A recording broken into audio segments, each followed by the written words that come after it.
تو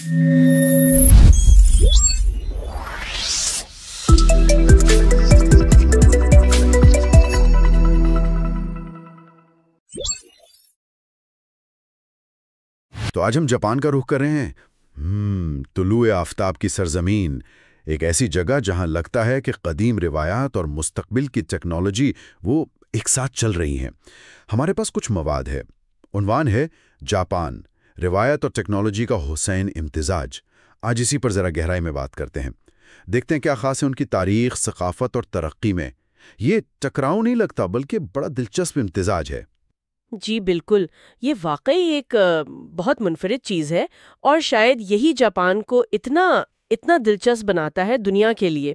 یہ صرف تاریخ اور مستقبل کا ملاپ نہیں ہے، بلکہ یہ دیکھنا ہے کہ کیسے ایک معاشرہ اپنی جڑوں کو تھام کر بھی جدت کی طرف بڑھ سکتا ہے۔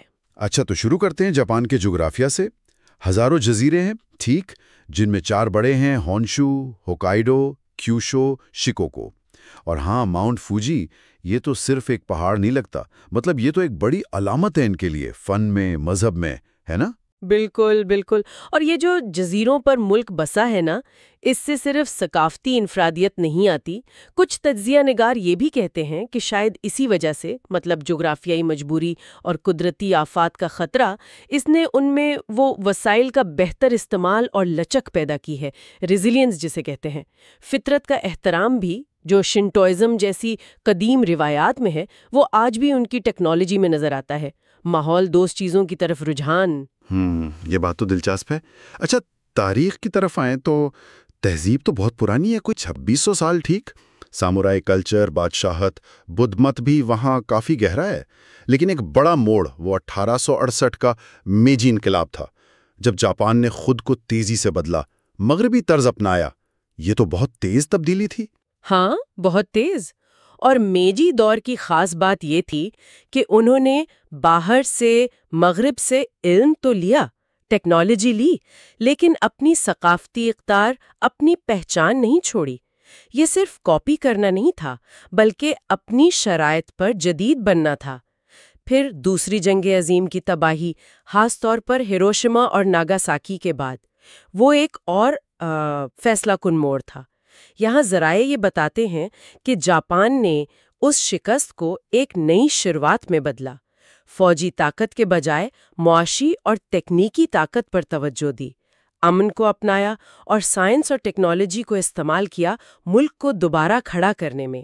اور اسی وجہ سے آج دنیا کی تیسری بڑی معیشت ہیں، ٹویوٹا ہیں، سونی، ننٹینڈو، ہونڈا، یہ نام تو ہر جگہ ہیں۔ ٹیکنالوجی میں تو کیا ہی کہنے، روبوٹس ہیں ان کے پاس، اے آئی پر کام کر رہے ہیں، اور وہ شنکانسن، بلٹ ٹرینیں، کیا رفتار ہے۔ ان کی خلائی ایجنسی جیکسا، وہ بھی تو کافی آگے ہیں۔ سیارچوں سے نمونے لانا، یہ تو بڑا پیچیدہ کام ہے۔ جی، لیکن یہ معاشی کامیابی صرف ٹیکنالوجی کی وجہ سے نہیں ہے۔ اس کے پیچھے وہی ثقافتی چیزیں ہیں جن کا ہم ذکر کر رہے تھے: نظم و ضبط، تفصیلات پر توجہ، اور کائزن کا فلسفہ، یعنی مسلسل بہتری۔ شنکانسن صرف تیز نہیں ہے، اس کی وقت کی پابندی، اس کی حفاظت کا ریکارڈ دیکھیں۔ یہ انجینئرنگ تو ہے ہی، ساتھ میں عملے کا نظم و ضبط بھی ہے۔ یہ جاپانی کاریگری کی مثال ہے، اور یہ ٹیکنالوجیز پوری دنیا کے لیے معیار بناتی ہیں۔ اچھا، تو یہ جو نظم و ضبط اور تفصیل پر توجہ ہے، یہ ان کی عام ثقافت میں بھی نظر آتی ہوگی، جیسے کمونو پہننا یا چائے کی تقریب، سومو کشتی، مارشل آرٹس۔